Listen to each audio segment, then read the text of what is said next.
வீட்டை விட்டு போகிறது, ஒன்றும் பண்ணாமல் இருக்கிறது, இதெல்லாம் தியானம் கிடையாது. இதெல்லாம் சாமியார் பேரில் ஏமாத்துற லூசு பசங்க. கடவுள் எங்கே இருக்கார்?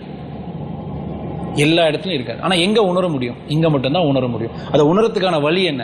அதுதான் தியானம். உங்களை உணர முயற்சி பண்ணும் போது நீங்கள் கடவுளை தானாக உணர்வு. அதுக்கான ப்ராசஸ் தான்.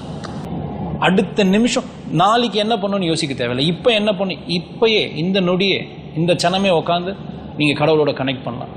அதுக்கு நாள் பொழுதுதான். ஃப்ரைடே வரைக்கும் வெயிட் பண்ண தேவையில்லை. வெள்ளிக்கிழமை அம்மனை போய் கும்பிடணும், வியாழக்கிழமை சாய்பாபாவை கும்பிடணும், சண்டே ஆனால் நான் ஜீசஸை போய் கும்பிடணும், செவ்வாய்க்கிழமை பிரச்சனையா செவ்வாய்க்கிழமையே உட்காந்து மெடிடேஷன் பண்ண, அவள் தான் முடிஞ்சிடுச்சு. அதுக்கான சயின்ஸை கொடுத்துறது தான் நம்மளுடைய முன்னோர்கள். சும்மா கற்பூரம் ஏற்றி வீசிங் வர வச்சு இனிமேல் கற்பூரம் ஏற்றாதீங்கன்னு கவர்மெண்ட் ரூல் கொண்டு வரைக்கும் இருந்த மடப்பசங்க கிடையாது. நம்ம எங்கேயுமே போக தேவையில்லை. தூரம் தூரம் தூரம் என்றே நாடி செல்ல தேவையில்லை. எங்கே இருக்குது? உங்களுக்குள்ளேயே இருக்கு. காடு, மலை, ஆறு, அருவி எங்கேயும் போக தேவையில்லை. எங்கே இருக்குது? உங்களுக்குள்ளேயே இருக்கு.